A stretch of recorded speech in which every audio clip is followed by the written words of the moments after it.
Okay. सो आज हम pointer का फोर्थ सेशन शुरू कर रहे हैं और आज आई होप पॉइंटर का हमारा जो कॉन्सेप्ट है वो कंप्लीट हो जाएगा।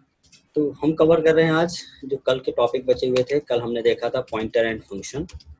पॉइंटर एंड फंक्शन हमने देखा था, उस पर हमने कवर कर लिया था pointer as function argument. Pointer as function argument, ये हमने कल कवर किया था, है ना। आज हमें देखना है इसमें से दो टॉपिक बचे हुए हैं। पहला क्या बचा हुआ है? Function returning pointer. ठीक है, एक ये टॉपिक बचा हुआ था और एक हमें देखना होगा पॉइंटर टू फंक्शन। तो ये हमारा टॉपिक जो कल बचा हुआ था उसे कवर करना है और दूसरा हमें देखना है पॉइंटर एंड स्ट्रक्चर। दूसरा क्या देखना? Pointer and structure.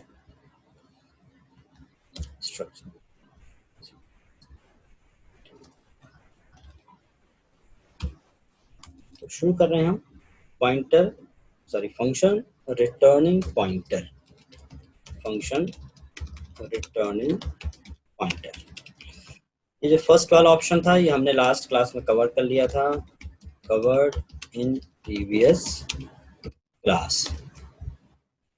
तो ये हमने कल की क्लास में कवर कर लिया है और अब हम देख रहे हैं function returning pointer.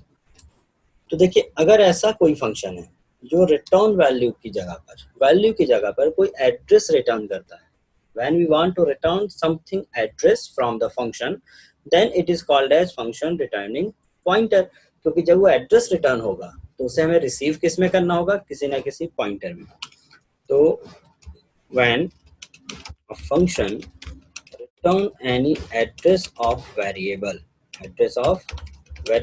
instead of value, result or expression, then the return type of function must be pointer type। Function का टाइप क्या रखना होगा? पॉइंटर का टाइप। अब ये डिपेंड करता है फंक्शन किसका एड्रेस रिटर्न कर रहा है। अगर कैरेक्टर का एड्रेस रिटर्न कर रहा है, किसी कैरेक्टर वेरिएबल का, तो कैरेक्टर पॉइंटर बनाएंगे। अगर इंटीजर वेरिएबल का एड्रेस रिटर्न कर रहा है तो हम इंटीजर पॉइंटर बनाएंगे। तो इसका अगर सिंटेक्स अगर हम देखें तो किस तरह से बनेगा? डेटा टाइप और यहाँ पॉइंटर, डेटा टाइप पॉइंटर और फंक्शन का नेम और अगर कोई पैरामीटर तो आप बना दीजिए। यहाँ पर आप आखिरी पे जब रिटर्न करेंगे, रिटर्न एड्रेस ऑफ कोई ना कोई वेरिएबल आप देंगे, तो यहाँ पर जब भी किसी वेरिएबल को रिटर्न करना हो तब भी हम क्या लिखेंगे? Return type as a pointer बनाएंगे हम। और या फिर सपोज कीजिए कि पॉइंटर की जगह या तो एड्रेस ऑफ वेरिएबल हो सकता है या फिर रिटर्न यहाँ पे पॉइंटर वेरिएबल भी हो सकता है। अपने अंदर कोई पॉइंटर लिया हो सकता है कि आपने अंदर कोई पॉइंटर लिया हो और आप उस पॉइंटर को ही रिटर्न करना चाहें। पॉइंटर भी लिया होगा तो पॉइंटर भी एग्जैक्टली क्या रिटर्न करेगा? कोई ना कोई एड्रेस। तो या तो हम पॉइंटर के थ्रू एड्रेस रिटर्न करेंगे या फिर एड्रेस ऑफ लगाकर हम वेरिएबल लिख देंगे। तो कोई भी सिचुएशन हो, इसे हम क्या कहेंगे? Function returning pointer. तो call this type of function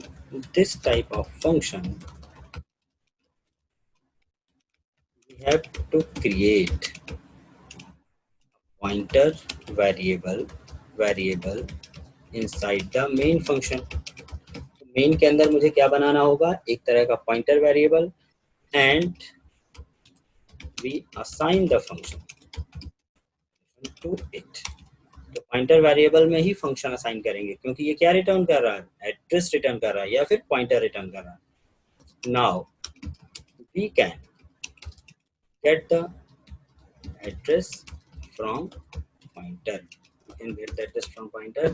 as well as अगर एड्रेस आ गया मेरे पास, as well as we can retrieve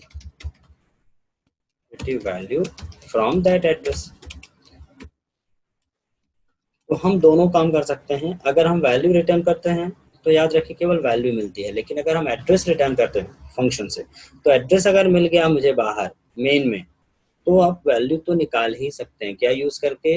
in directional operator या डी रेफरेंसिंग ऑपरेटर यूज करके। तो एग्जांपल 1, पहला एग्जांपल देखते हैं इसका। एग्जांपल ध्यान से देखिएगा और इसको रिमाइंड रखिएगा दिमाग में, इसलिए क्योंकि आगे अभी कुछ वाइल्ड पॉइंटर वगैरह हैं या फिर नल पॉइंटर हैं, वहां पर इसकी जरूरत पड़ेगी आपको। किस तरह से हम दूसरे पॉइंटर के साथ इसको एसोसिएट करेंगे। तो हमने यहाँ पे एक बनाया, सपोज कीजिए इंट पॉइंटर हमने बना लिया मैक्स, ठीक है, या बिग नंबर। मैंने कहा जो नंबर, दो नंबर पास करिए और उनमें से जो बड़ा नंबर है उसका एड्रेस निकाल दीजिए। तो हम यहाँ भी इसी तरह से करते हैं। हमने कहा कि हम दो पॉइंटर, हम दो एड्रेस देंगे इसे बिग नंबर के फंक्शन को। दो एड्रेस मतलब उन दो वेरिएबल के एड्रेस इसे प्रोवाइड करेंगे जहाँ पे नंबर स्टोर है, और ये फंक्शन क्या करेगा, जो जिसमें बड़ा नंबर स्टोर है उसका एड्रेस रिटर्न कर देगा। तो सारा सारा जो खेल है वो हम एड्रेस पे करना चाह रहे हैं, ना कि वैल्यू पर, ठीक है। तो यहाँ पे कॉलिंग कैसे होगी, हमने लिखा इंटीजर पॉइंटर इक्वल टू, हमने किसे कॉल किया, बिग नंबर। तो पहले हम कुछ वेरिएबल ले लेते हैं, इंटीजर ए बी, और पॉइंटर क्या ले लिया, b. A equal to something something दे दिया, b equal to something something दे दिया। आप ऐसा भी ना करके आप इनपुट करा लीजिए यूजर से। हमने लिख दिया printf enter two numbers and percentage d and percentage d address of a and address of b. हमने दो नंबर इनपुट करा लिए। अब हमने लिखा pointer equal to big number, हमें दो एड्रेस देना, address of a and address of b. मैंने बिग नंबर को दोनों के एड्रेस दे दिए। अब हम क्या चाह रहे हैं कि इनमें से जिसमें बड़ा नंबर स्टोर है उसका एड्रेस आ जाए किसके पास, इस पी के पास। और अगर इसके पास एड्रेस आ जाएगा तो हम वैल्यू तो निकाल ही लेंगे। हमने लिखा big number is percentage d and which is stored at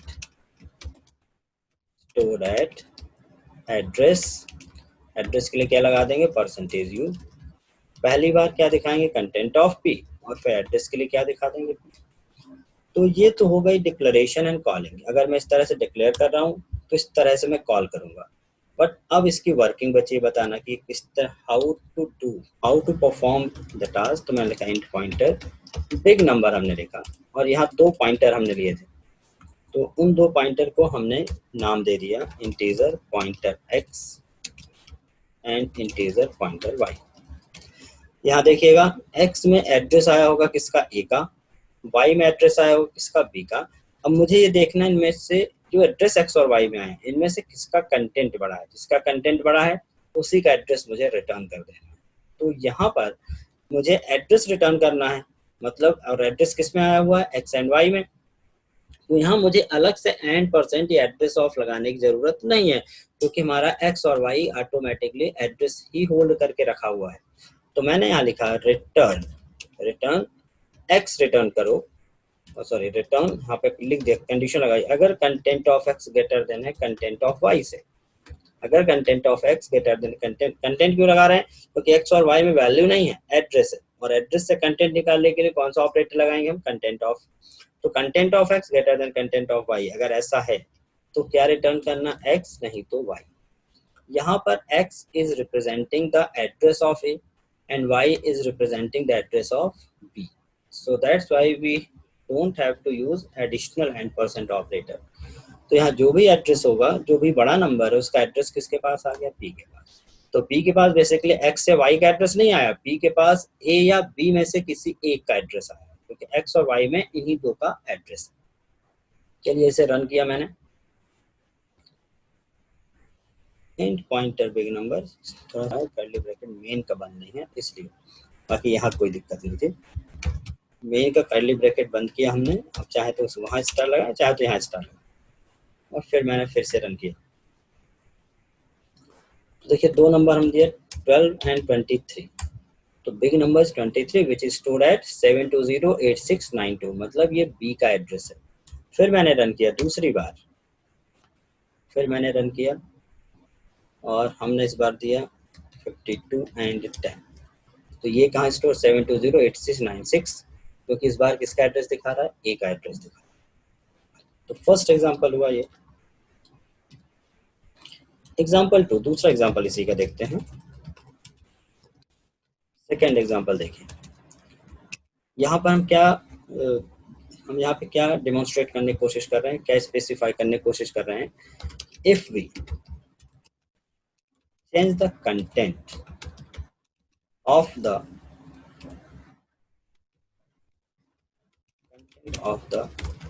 returning address by the function, जो भी फंक्शन रिटर्निंग एड्रेस लेके आ रहा है, अगर उसका कंटेंट बदल दें, then the value of variable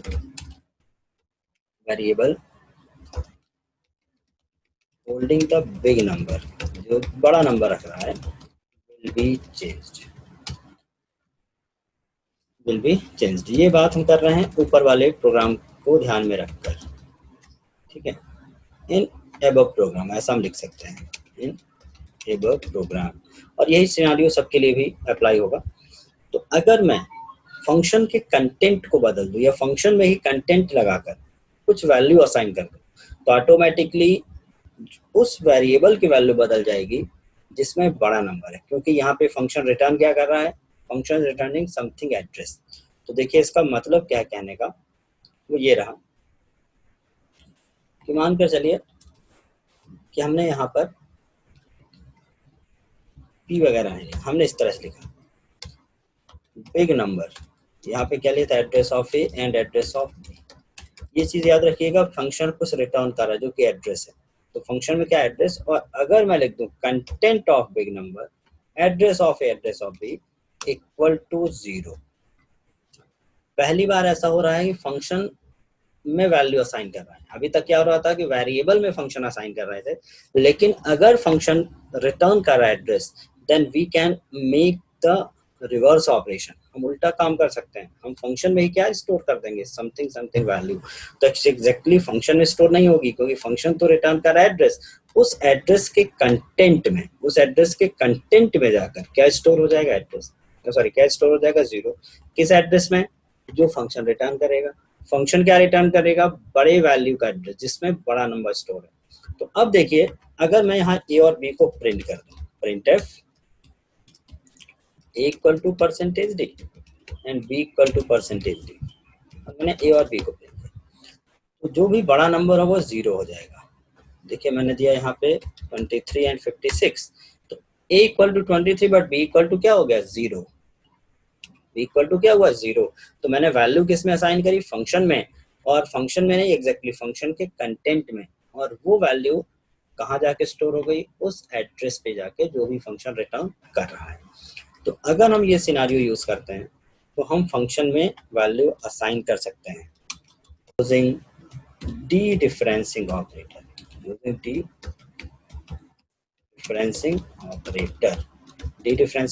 मतलब कंटेंट ऑफ ऑपरेटर। वही दो लाइनें जो हमने लिखी हैं वो क्लियर कर दी हमने यहाँ पे। तो ये फंक्शन का दूसरा फेज हुआ, पॉइंटर एंड फंक्शन का। फर्स्ट फेज क्या था, pointer as function argument.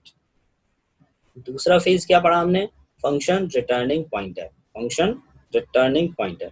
Now I am going to complete the third phase of function and pointer to function. तो next topic will be pointer to function, ठीक है। if a pointer starts pointing any function मतलब it will store the address of any function, ये किसी function का reference बन जाएगा। इसका मतलब है creating pointer as a reference of any function, then it is called as pointer to function।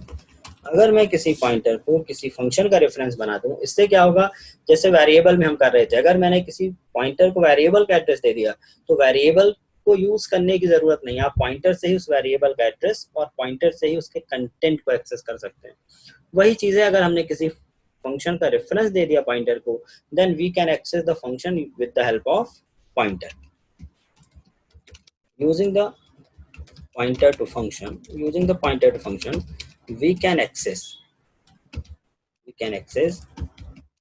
any function with the help of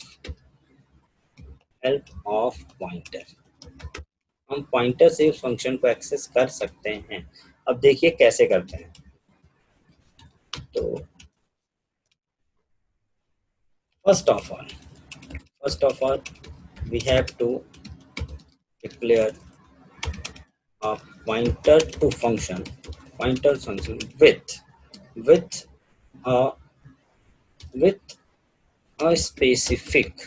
a specific signature मतलब prototype. हम पहले एक फंक्शन पॉइंटर बनाएंगे किसी फंक्शन के लिए एक प्रोटोटाइप के साथ। प्रोटोटाइप ये बताएगा कि वो पॉइंटर किस तरह के फंक्शन को होल्ड या पॉइंट कर सकता है। किस तरह से बनाया जाएगा, देखिए हमें लिखना है डेटा टाइप बाद यहाँ पॉइंटर और यहाँ पॉइंटर नेम, पी नेम मतलब पॉइंटर का नेम। और याद रखेंगे यहाँ पे पॉइंटर का नेम आपको ब्रैकेट के अंदर देना है, पैरेंथेसिस के अंदर देना है। यही एक सिंबल जो ये बताएगा we are creating pointer for function. और यहाँ पर डेटा टाइप डिक्लेरेशन। अगर आप चाहते हैं कि आपका जो पॉइंटर है किसी ऐसे फंक्शन को पॉइंट करे जो कि पैरामीटराइज्ड है, तो डेटा टाइप यहाँ बनाने होंगे। अगर दो चाहते हैं आपका पॉइंटर दो पैरामीटर वाले फंक्शन को पॉइंट करे तो इंट लिख दीजिए। अगर आप चाहते हैं कि आपका फंक्शन नॉन पैरामीटराइज्ड फंक्शन को पॉइंट करे तो फिर डेटा टाइप डिक्लेरेशन करने की जरूरत नहीं है। तो यहाँ पर हम इसे प्लेस होल्डर के रूप में दिखा रहे हैं कि यहाँ पर आपको वैल्यू चेंज करके लिखनी है। पी नेम की जगह जो भी नाम का पॉइंटर लेना चाहते हैं वो लिखेंगे। और डेटा टाइप डिक्लेरेशन किस लिए बना रहे हैं हम यहाँ पे, if we want to point the parameterized function. तो यहाँ कुछ पॉइंट नोट करेंगे। We want to point any non parameterized function then use empty parenthesis। मतलब लाइक जैसे मैंने कहा int पॉइंटर हमने लिख दिया, सपोज कीजिए सम से int पॉइंटर हमने ले दिया, int पॉइंटर p पॉइंटर का नेम हो गया। और यहाँ पर हमने बना दिया empty मतलब ऐसा पॉइंटर जो किसी नॉन पैरामीटराइज्ड फंक्शन को पॉइंट करेगा बट जिसका return type integer. Return type क्या होगा, इंटीजर। तो यहाँ पर एक ये पॉइंट दूसरे को बना देते हैं। here the data type specify the returning type of the function। Data type ये बताता है कि आप जिस भी पॉइंटर के द्वारा जिस किसी फंक्शन को पॉइंट करने वाले हैं वो क्या रिटर्न कर रहा है। वो इंटीजर रिटर्न, अगर फंक्शन का रिटर्न टाइप इंट है जिसको आप पॉइंट करना चाहते हैं तो फंक्शन पॉइंटर का टाइप भी इंटीजर होना चाहिए। अगर फंक्शन वाइड टाइप का है तो देन इंटीजर भी वाइड टाइप करेंगे। तो here the data type specify the returning type of function. if we want to point any void function then we have to create void type pointer। ठीक है, तो ये डिपेंड करता है कि हम फंक्शन किस तरह के पॉइंटर को किस तरह के फंक्शन को पॉइंट करना चाहते हैं। तो ये किसको पॉइंट करेगा, pointer to function having return type int. ऐसा फंक्शन जिसका रिटर्न टाइप क्या हो, इंटीजर, उसको पॉइंट करने के लिए काम करेगा ये। अगर हमने लिखा void pointer p, ये हमने फिर से खाली दे दिया, इसका मतलब है pointer to function having void type and no argument. ये भी याद रखेंगे, ऐसा फंक्शन पॉइंट करा सकते हैं जिसमें कोई आर्गुमेंट ना हो। इससे हम ऐसा फंक्शन पॉइंट करा सकते हैं जिसका रिटर्न टाइप इंट हो, हैविंग नो आर्गुमेंट, बट उसमें कोई आर्गुमेंट पास ना हो रहा हो। अगर मुझे ऐसे किसी फंक्शन को पॉइंट कराना है जो कि इंटीजर रिटर्न कर रहा है और तो आर्गुमेंट भी एक्सेप्ट कर रहा है, तो जिससे मैंने लिखा इंट पॉइंटर p और मैंने लिख दिया इंट कॉमा इंट। तो ये किस लिए हो गया, pointer to a function, function having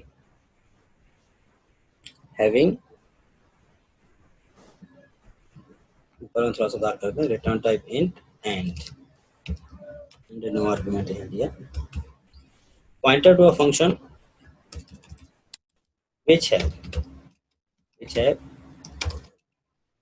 return type int and having two arguments।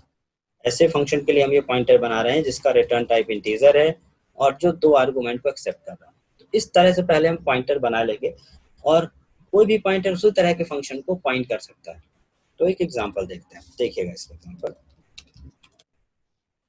तो हम बना रहे एग्जांपल, सपोज कीजिए कि हमने बनाया दो फंक्शन बना लिया। हमने इंटीजर सम, पहले फंक्शन बना लेते हैं। हमने एक सम इंट और इंट बना लिया और इंट बना लिया स्क्वायर। ये हमने बना लिया फंक्शन प्रोडक्ट।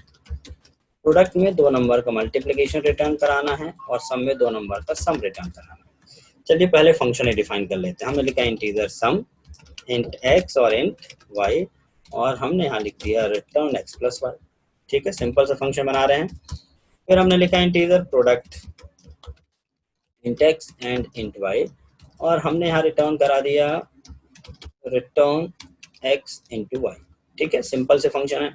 अब इन फंक्शन को मेन के अंदर मैं पॉइंटर के थ्रू कॉल करना चाहता हूँ। इसके थ्रू, पॉइंटर के थ्रू। तो जिस तरह का फंक्शन का सिग्नेचर है उसी तरह से पॉइंटर का सिग्नेचर होना चाहिए। ठीक है, जिस तरह का फंक्शन का सिग्नेचर है तो उसी तरह का फंक्शन का पॉइंटर का सिग्नेचर होना चाहिए। तो यहाँ लिख देता हूँ the signature of pointer must be matched with the signature of function। तो अब देखिए मैंने एक पॉइंटर बनाया यहाँ पर, मैंने लिखा इंट, दोनों फंक्शन इंटीजर टाइप के हैं तो मैंने इंट पॉइंटर बनाया और पॉइंटर क्या बना दिया, फंक्शन पॉइंटर p और मैं लिख दिया इंट कॉमा इंट। मतलब ऐसा पॉइंटर जो ऐसे फंक्शन को पॉइंट कर सकता है जो इंटीजर टाइप के रिटर्न कर रहे हो और इसमें पास में इंट हो रहा हो। और हमारे दोनों ही फंक्शन इसी तरह के, मतलब हम एक ही पॉइंटर से दोनों फंक्शन कॉल कर सकते हैं। पहला फंक्शन असाइन किया p इक्वल टू, हमने क्या लिख दिया सम, बस इक्वल टू सम लिख दिया। और हमने यहाँ पर एक वेरिएबल और बना के रखा, सपोज करिए इंटीजर x बना के रखा। ठीक है, मैंने यहाँ लिखा x इक्वल टू मुझे सम निकालना है तो x इक्वल टू मैंने लिख दिया p 22 एंड 33 और प्रिंटफ मैंने लिखा percentage d, x equal to percentage d और x को प्रिंट किया तो यहाँ पे सम प्रिंट हो जाएगा, दोनों का एडिशन। फिर p इक्वल टू मैंने किसको पॉइंट कर दिया, प्रोडक्ट, इसको पॉइंट कर दिया प्रोडक्ट को। अब मैंने लिखा x इक्वल टू, कॉलिंग किससे होगी, p से, 12 एंड 10 देखिए। और यहाँ फिर से लिखा प्रिंट एफ और इस बार हमने लिखा slash n x is equal to percentage d और यहाँ फिर से x लिख दिया।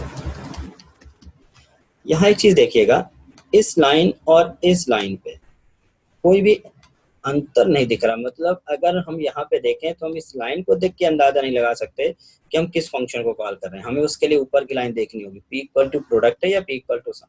जब आप नाम से कॉल करते हो तो पता होता है कि यहाँ सम कॉल हो रहा है, यहाँ प्रोडक्ट कॉल हो रहा है, लेकिन यहाँ पे रन टाइम बाइंडिंग इसी को कहते हैं क्योंकि ये लाइनें तो सेम है देखने में, बट जब रन होगा प्रोग्राम उस टाइम पर एक बार p में किसका एड्रेस लेके आएगा, सम का, और ये एड्रेसिंग रन टाइम पर डायनेमिकली जनरेट होगी। इसी को हम लेट बाइंडिंग भी कहते हैं। ठीक है, इसी को हम क्या कहते हैं, लेट बाइंडिंग। C++ में आएगा एक टॉपिक, अभी तो C में केवल इसको देख लेते हैं। और यहाँ किसका रिजल्ट आने वाला, प्रोडक्ट का। देखते हैं रन करके। आई थिंक यहाँ पे कुछ गड़बड़ हुआ है, यहाँ पर इस तरह से करके देखते हैं। ये तो ठीक था, पॉइंटर पर अंदर ही लगाना है, यहाँ तो मुझे लग रहा है यही दिक्कत हो सकती है।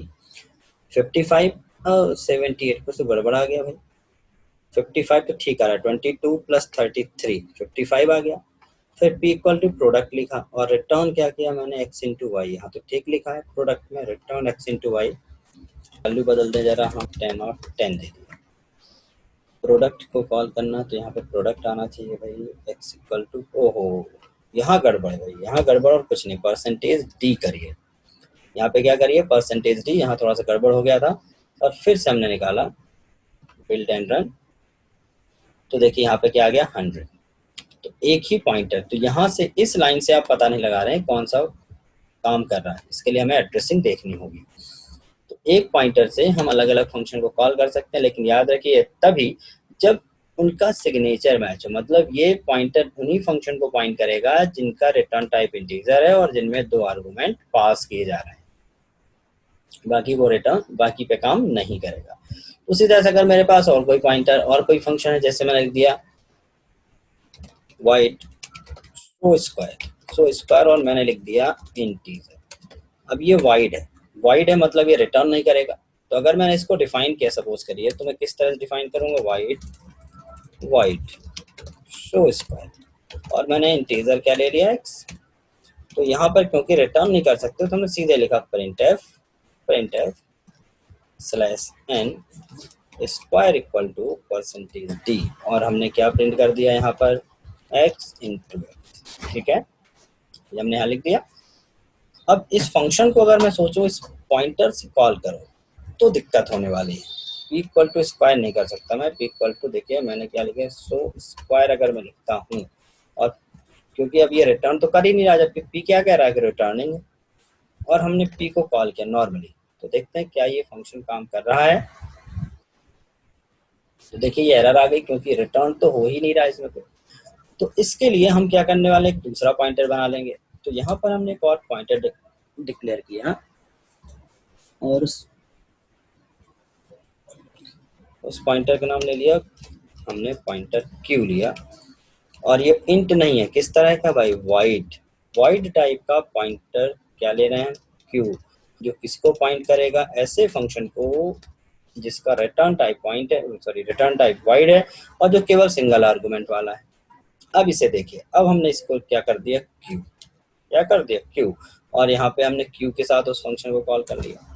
फंक्शन को रिटर्न कर नहीं रहा है तो इसलिए हमने सिंपल q लिख दिया, और कुछ भी वेरिएबल हमने किसी वेरिएबल को से असाइन नहीं किया, ऑटोमेटिकली प्रिंट कर देगा। यहाँ पे एक आर्गुमेंट देना होगा मुझे, तो मैंने आर्गुमेंट पास कर दिया और हमने किया run.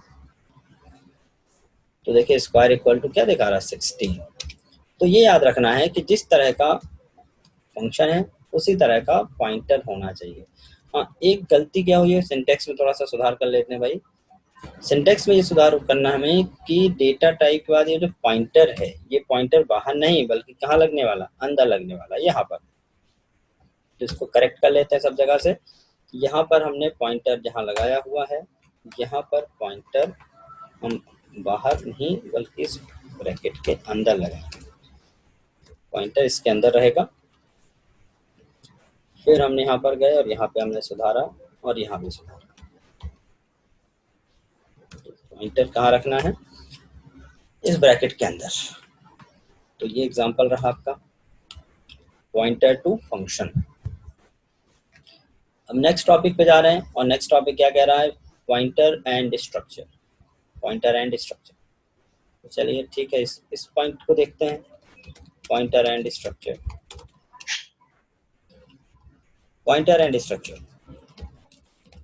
like other variables we can also declare a pointer for any structure. This type of pointer can hold the address of any structure object. अगर आप स्ट्रक्चर टाइप का पॉइंटर बनाएंगे तो सिंपल सी बात है, वो किसका एड्रेस लेगा, स्ट्रक्चर का एड्रेस लेगा। अगर आप इंटीजर पॉइंटर बनाएंगे तो इंटीजर का एड्रेस लेगा। तो यहाँ पर जब भी आप स्ट्रक्चर पॉइंटर बनाएंगे तो वहां पर एड्रेस याद रखिए किसका देना है, स्ट्रक्चर टाइप का ही देना है।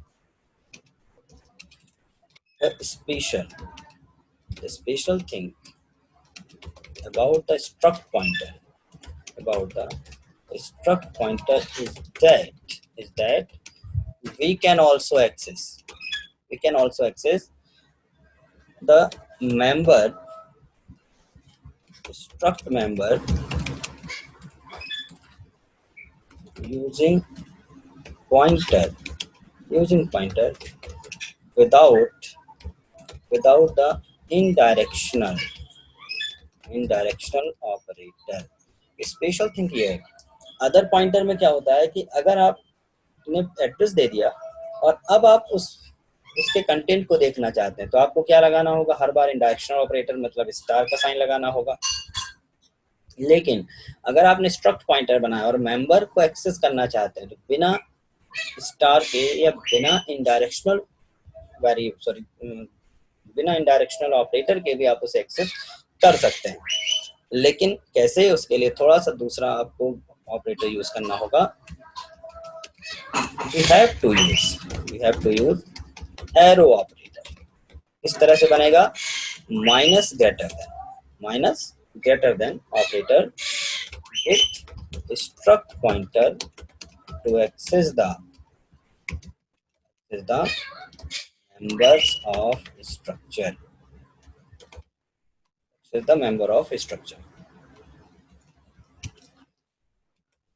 this pointer is also very special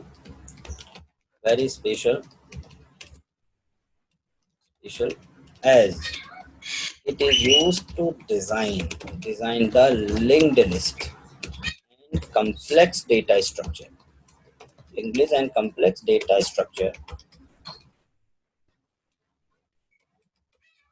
in C। तो कॉम्प्लेक्स डेटा स्ट्रक्चर के लिए हमें किसकी जरूरत पड़ेगी, पॉइंटर एंड स्ट्रक्चर या पॉइंटर ऑफ स्ट्रक्चर की। So it is very special because we can use structure pointer to design linked list, tree, graphs and such type of complex data structure in C। तो data structure वाला जो topic है वो तो नहीं cover करेंगे, लेकिन बताना जरूरी है कि इस तरह की पॉइंटर की जरूरत पड़ती है। तो अभी हम बेसिक देख रहे हैं किस तरह से काम करता है पॉइंटर एंड स्ट्रक्चर, और कल की क्लास में हम देखेंगे डायनेमिक मेमोरी एलोकेशन, वहां पर हम इस टॉपिक को देखेंगे कि किस तरह से हम लिंक्ड लिस्ट बनाते हैं। तो एग्जांपल अगर हम देखें, सीधे एग्जांपल की बात करते हैं, तो मान लीजिए हमारे पास एक स्ट्रक्ट है। स्ट्रक्ट हमने क्या बनाया, स्टूडेंट्स नाम का। स्टूडेंट्स के अंदर इंटीजर रोल नंबर है, कैरेक्टर नेम है और हमारे पास इंटीजर या कैरेक्टर जेंडर है। ठीक, अब हमने मेन के अंदर दो चीज बनाई, एक तो स्ट्रक्चर का ऑब्जेक्ट और फिर दूसरा काम क्या है, structure pointer. Struct pointer normal variable की तरह काम करेगा, इसलिए स्ट्रक्चर का एड्रेस रखेगा। It can hold the address of any structure object. हमें जो प्लस पॉइंट है वो देखना है कि हम बिना इनडायरेक्शनल ऑपरेटर की कैसे डेटा को हैंडल करेंगे, किस तरह से हम एरो ऑपरेटर यूज करेंगे। ठीक है, लेकिन इसका मतलब ये नहीं है कि हम डॉट एक्सप्रेशन यूज नहीं कर सकते। तो use the dot expression, use the dot operator with pointer access the members we have to use indirectional operator with pointer। अगर आप डॉट लगाना चाहते हैं पॉइंटर के साथ तो इनडायरेक्शनल ऑपरेटर लगाना होगा, मतलब वही कंटेंट ऑफ का साइन।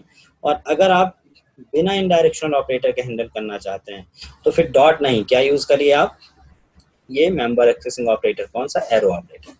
तो देखिए हम दोनों तरीके देखते हैं।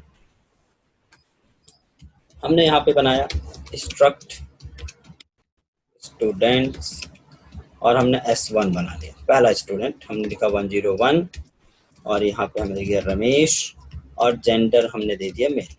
ठीक है, अब देखिए हमने दूसरा बनाया pointer, struct students pointer SP, student pointer बना दिया और हमने लिखा sp is equal to address of s1, क्योंकि भाई स्ट्रक्ट पॉइंटर है तो एड्रेस तो होल्ड कर ही सकता है स्ट्रक्चर का। अब देखिए यहां पर हमने लिखा printf प्रिंटिंग यूजिंग ऑब्जेक्ट। अगर हम ऑब्जेक्ट का यूज करके प्रिंट कर रहे हैं प्रिंटिंग यूजिंग ऑब्जेक्ट तो भी आप प्रिंट कर सकते हैं। आप क्या लिखेंगे, %d फिर कॉमा %s और फिर कॉमा %c। ऑब्जेक्ट का नाम s1 dot roll number, s1 dot name and s1 dot gender. फिर हमने दूसरी लाइन पे लिखा printing slash n printing using pointer.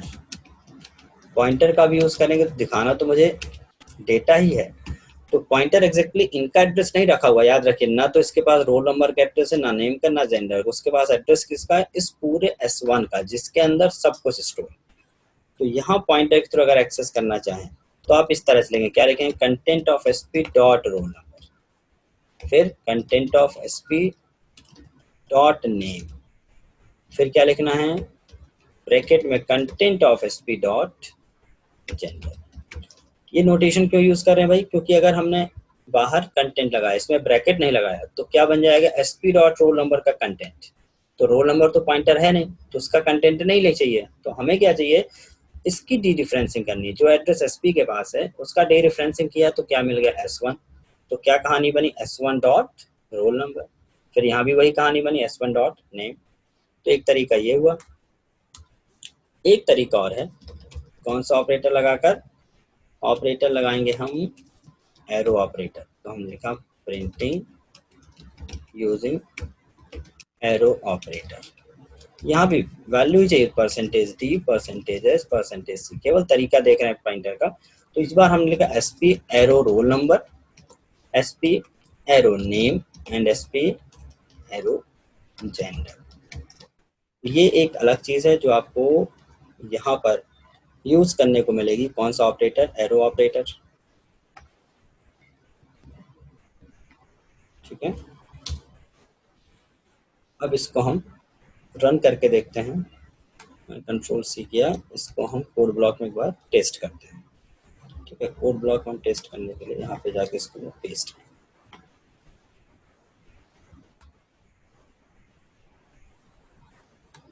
Line हो गई और एक लाइन ये हो, चलिए हमने इसको built and run,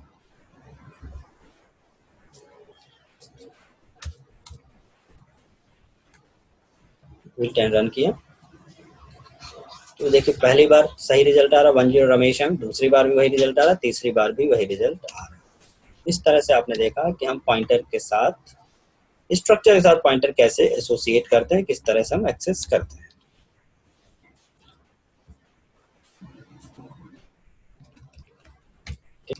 Some other types of pointer, ये पॉइंटर कुछ और भी क्लासिफिकेशन है, null pointer, wild pointer, generic pointer,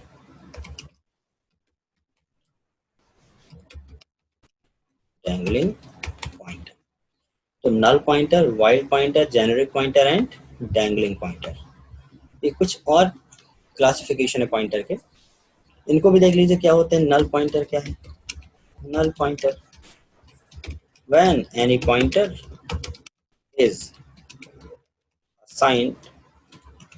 assigned null literal value, null value अगर किसी को दे दी जाए तो क्या बन जाएगा, नल पॉइंट। नल मतलब इट्स पॉइंटिंग नथिंग, ये किसी को भी पॉइंट नहीं कर रहा है। नल denotes that the pointer will not pointing any address. We can also assign 0. We can also assign 0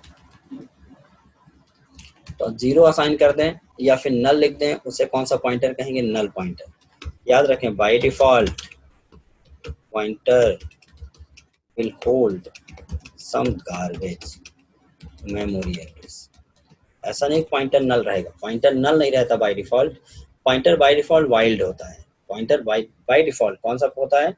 wild. तो वो वाइल्ड क्यों कहलाता है? क्योंकि कोई ना कोई मेमोरी एड्रेस रखता है और हो सकता है कि वो मेमोरी एड्रेस फिजिकली कहीं ना कहीं एग्जिस्ट हो। तो अगर हमने उसे चेंज किया तो कोई दूसरी वैल्यू डिस्टर्ब कर सकता है, तो वो वाइल्ड पॉइंटर। तो नल पॉइंटर देखा मैंने, integer pointer p equal to हमने क्या लिख दिया? नल। उसी तरह integer pointer q equal to हमने क्या कर दिया? 0।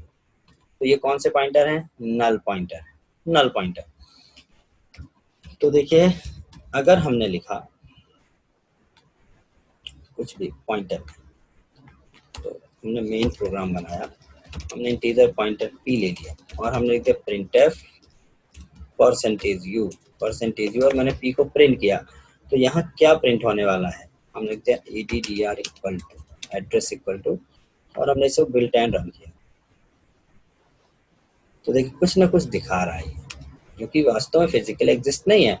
तो हमें क्या करना चाहिए? Equal to null, equal to null. अगर नल में एरर आती है तो एक हेडर फाइल इंक्लूड कर लीजिएगा stdlib, ठीक है। तो एड्रेस इक्वल टू क्या दिखा रहा है? 0। तो या तो मैं 0 दूंगा या फिर नल दूंगा, दोनों का मतलब एक ही है। तो यहाँ पर क्या प्रिंट होने वाला? अगर हम नल असाइन करते हैं, तो क्या प्रिंट करेगा? 0। क्या प्रिंट करेगा? 0। Wild pointer, wild pointer. If we have created any pointer, then by default it is called as wild pointer. By default उसे कुछ भी ना दें तो उसे by default क्या कहते हैं? Wild pointer कहते हैं। Wild pointer is a pointer without pointing any memory और null। ऐसा पॉइंटर जो ना किसी मेमोरी एड्रेस को पॉइंट कर रहा है, मेमोरी एड्रेस, और नल, ना किसी मेमोरी को ही पॉइंट कर रहा है और ना ही नल को पॉइंट कर रहा है। वो कौन सा पॉइंटर कहलाता है? वाइल्ड। तो बाय डिफॉल्ट जो हम लिखते हैं मेन, और हमने यहाँ पे लिख दिया इंटीजर पॉइंटर p, तो this is which pointer? Wild pointer. तो always assign the pointer before accessing it, otherwise it is called as wild pointer. तो अगर मैंने यहाँ प्रिंटफ किया एड्रेस इक्वल टू %u और मैंने p को प्रिंट किया, तो यहाँ पे सम गार्बेज एड्रेस आएगा, सम गार्बेज एड्रेस आएगा। तो it will hold garbage, it will hold garbage, ठीक है। और गार्बेज भी हो सकता है, लेकिन हो सकता है वो किसी मेमोरी का भी एड्रेस हो सकता है, जरूरी नहीं कि हर बार गार्बेज ही हो। वो अगर किसी रियल मेमोरी का एड्रेस हुआ, भले ही मैंने नहीं दिया, बट हो सकता है जो एड्रेस इसके पास है कोई दूसरा प्रोग्राम उसे एक्सेस कर रहा है और हमने यहाँ पे कंटेंट बदल दिया उस पॉइंटर का, तो बड़ा हार्मफुल हो जाएगा ये, क्योंकि किसी दूसरी प्रोसेस को इफेक्ट कर सकता है। Sometimes it may also possible that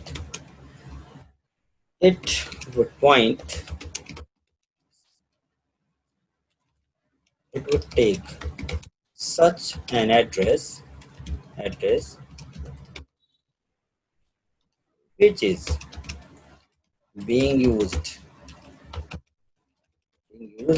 with other process, used by other program और फंक्शन और वेरिएबल। ऐसा भी हो सकता है कि जो इसका गार्बेज है, कभी ऐसी सिचुएशन आ गई तो पहले से ही आप इस चीज को सोच के रखें, हो सकता है कि वो गार्बेज किसी ना किसी का एक्चुअल में एड्रेस है। तो sometimes it may also possible that it takes such an address which is being used by other program or function or variable. In this case, if we update its content, then it may affect other process or function. That's why इसे क्या कहते हैं, हम क्या कहते हैं, wild pointer.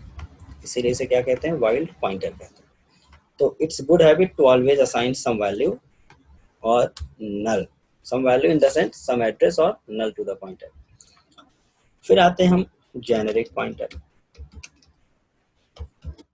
Generic pointer, pointer without having any type, ऐसा pointer जिसका कोई टाइप ना हो, क्या कहलाएगा, generic pointer. Generic pointer, the generic pointer is declared with the keyword, void, void के साथ डिक्लेयर होता है। It is also called as wide pointer, इसलिए इसे कौन सा पॉइंटर कहेंगे, वाइड पॉइंटर भी कह सकते हैं। It is also called as wide pointer. अब इसमें कहानी क्या, जेनेरिक क्यों कहते हैं, इसका मेन एडवांटेज ये है, this type of pointer can hold the address of any type of variable.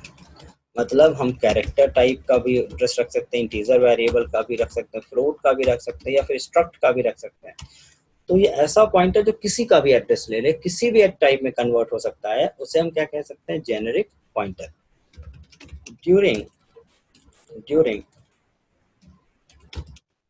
During the time of accessing content, हाँ दिक्कत कहाँ आएगी, जब कंटेंट की बात होगी, during the time of accessing content using wide pointer we have to make type casting. जब भी आप कंटेंट लेके आएंगे तो फिर मुझे वहां पे टाइप कास्टिंग करनी होगी, एग्जाम्पल से समझते हैं किस तरह से करते हैं, इस पे काम कैसे किया जाता है। तो मैं एक एग्जाम्पल बना रहा हूँ, देखिए इसको ध्यान से। मान लीजिए मैंने एक इंटीजर और एक फ्लोट बना लिया, ठीक है, इंटीजर एक्स ले लिया, फ्लोट वाई ले लिया, फ्लोट में कुछ फ्लोटिंग वैल्यू दे दी।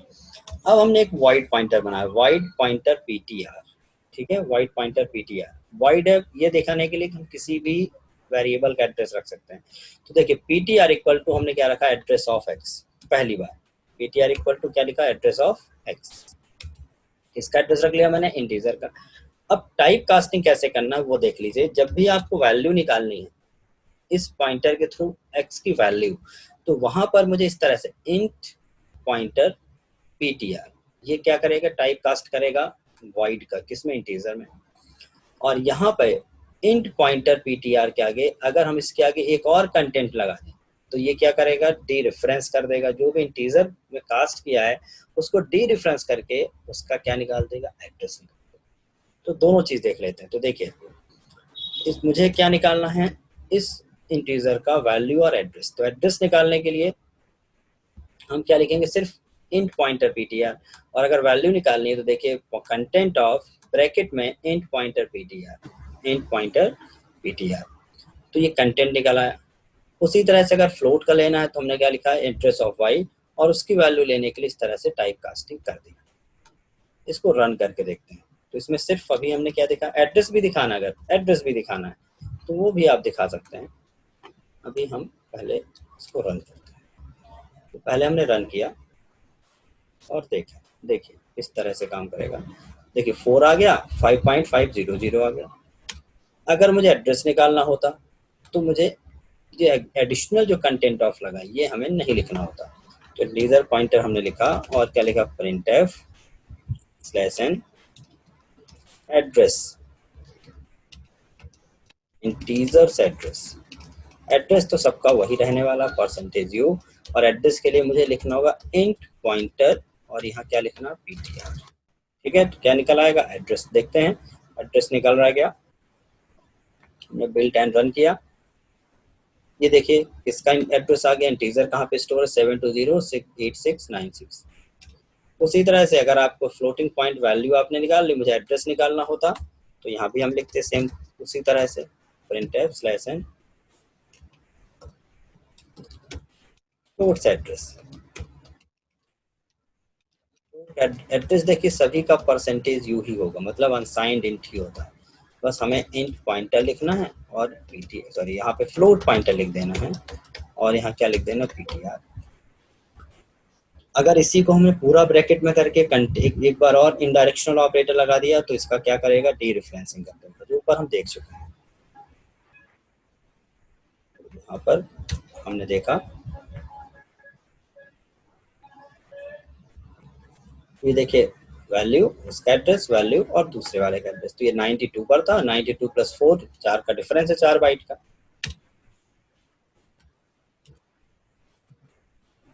तो ये रहा हमारा एग्जांपल। कौन सा पॉइंटर हुआ, वाइड पॉइंटर। अब देखते हैं dangling pointer. Dangling pointer, dangling एक टेक्निकल टर्म, इसका टेक्निकल डेफिनेशन याद रखिए। The pointer holding such an address or memory which is not physically exist or which is removed from RAM, जो कि रिमूव नहीं रिलीज्ड लिखते हैं, रिमूव तो गलत वर्ड हो जाएगा, which is released from RAM. ऐसी मेमोरी जो कि रिलीज की जा चुकी है, ऐसी मेमोरी जो कि रिलीज की जा चुकी है, अगर उसका एड्रेस कोई पॉइंटर लेके बैठा हुआ है तो उसे हम कौन सा पॉइंटर कहेंगे, डैंगलिंग पॉइंटर। तो रिलीज करने के लिए मुझे कुछ मेमोरी एक्सेसिंग या मेमोरी हैंडलिंग फंक्शन यूज करने पड़ेंगे। We can use free function release the memory of any pointer। हम फ्री फंक्शन से यूज कर सकते हैं, फ्री फंक्शन कॉल करके मेमोरी को रिलीज कर सकते हैं। बट अगर हम ना भी यूज करें तो एक केस और होता है जहां पे डैंगलिंग पॉइंटर क्रिएट होता है, तो वो सिचुएशन क्या है वो भी देख लीजिए। There is also a situation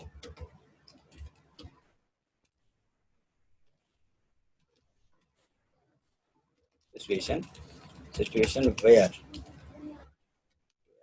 dangling pointer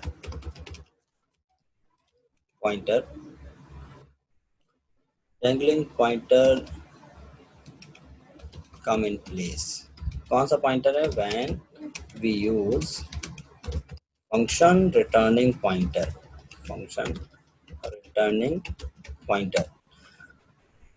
अगर हम किसी फंक्शन से पॉइंटर रिटर्न कर रहे हैं, अब ध्यान सुनिएगा, हमने उस टाइम पे जब ये टॉपिक पढ़ा रहे थे ऊपर तो कहा था इसको थोड़ा सा दिमाग में रखिएगा क्योंकि आगे पॉइंटर के साथ एसोसिएट करना है।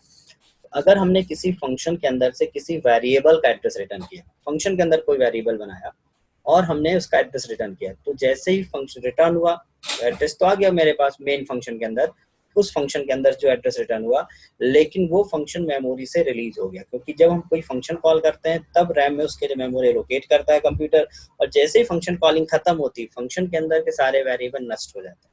बट अगर किसी फंक्शन ने किसी लोकल वेरिएबल का एड्रेस रिटर्न किया तो एड्रेस तो मेरे पास आएगा, लेकिन आने के बाद वो एड्रेस क्या हो जाएगा, रिलीज या नष्ट हो जाएगा।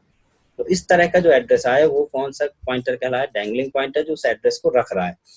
So there is also situation where dangling pointer come in place when we use function returning pointer.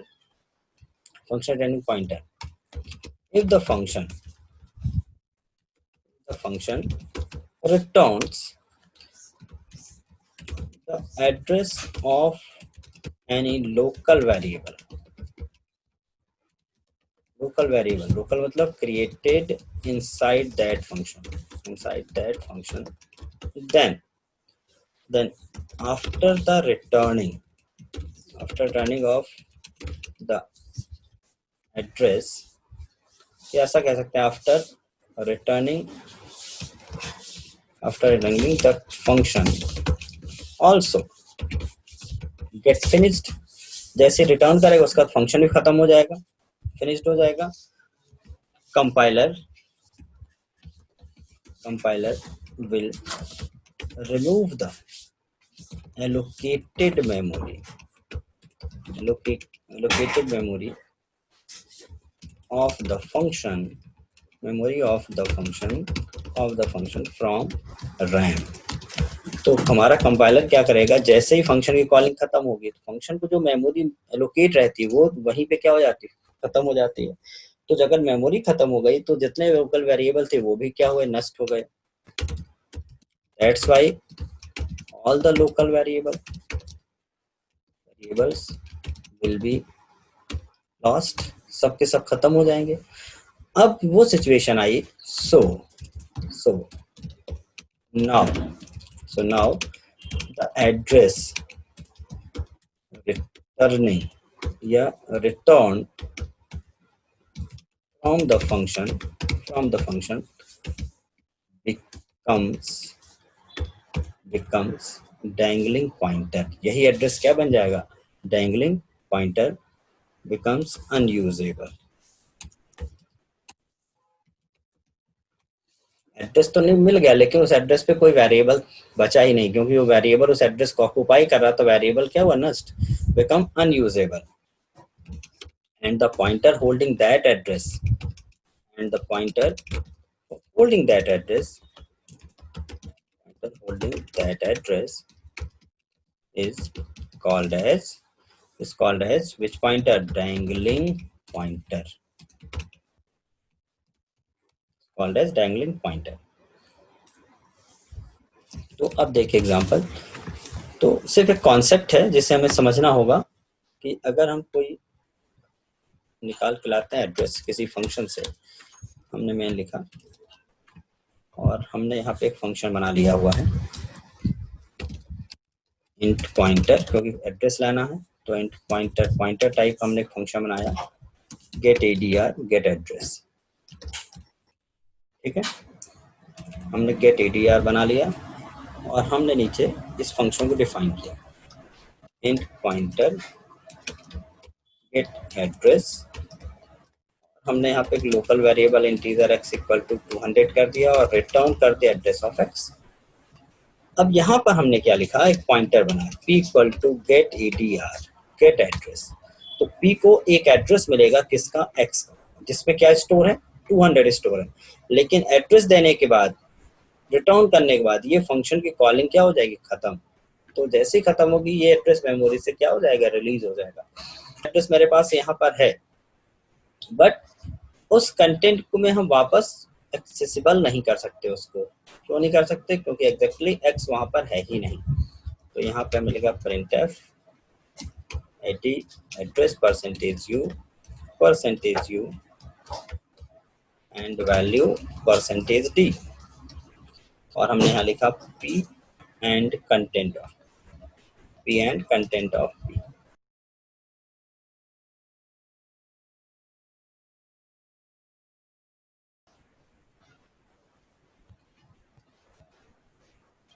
ये देखिए उसी कारण ये इशू आ रहा है, उसी कारण से, क्योंकि ये क्या कर रहा है, डैंगलिंग पॉइंटर। मैंने एड्रेस जरूर लिया गेट एड्रेस, लेकिन एड्रेस निकालने के बाद बेसिकली फंक्शन खत्म हो गया तो एड्रेस भी क्या हुआ, लॉस हो गया, एड्रेस लॉस हो गया। अब वो एड्रेस बचा ही नहीं जो इसमें आना चाहिए था। तो दिस टाइप ऑफ पॉइंटर क्या कहलाया, डैंगलिंग पॉइंटर। हाँ, अगर हम ऐसा करते कि यहाँ पे कोई हम मेन से कोई एड्रेस देते और उसी एड्रेस को रिटर्न करते तो लॉस नहीं होता। क्यों, क्योंकि फंक्शन खत्म होने के बाद भी वो वेरिएबल मेन में रहता।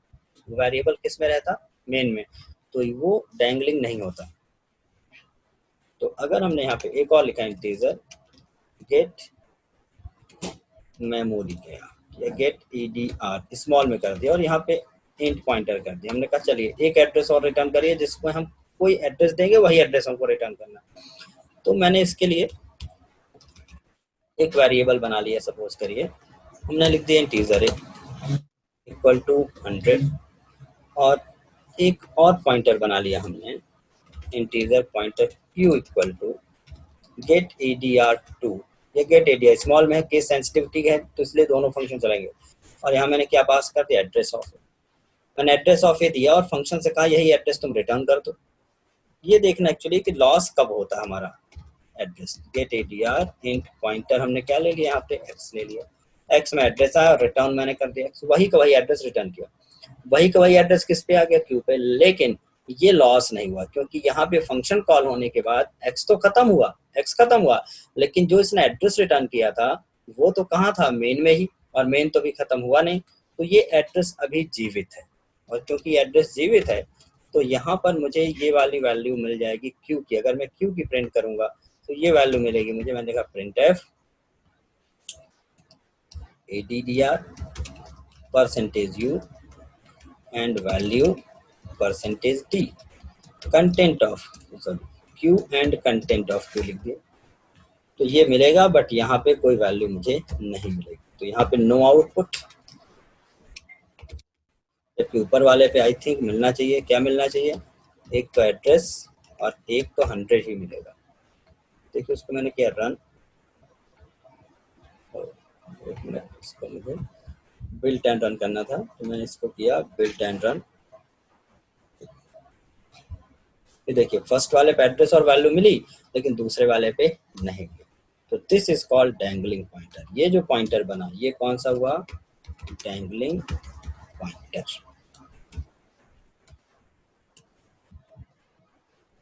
तो यहाँ से पॉइंटर का टॉपिक हम फिनिश कर रहे हैं और कल की क्लास में कुछ नया सीखेंगे। ठीक है, class is completed for today.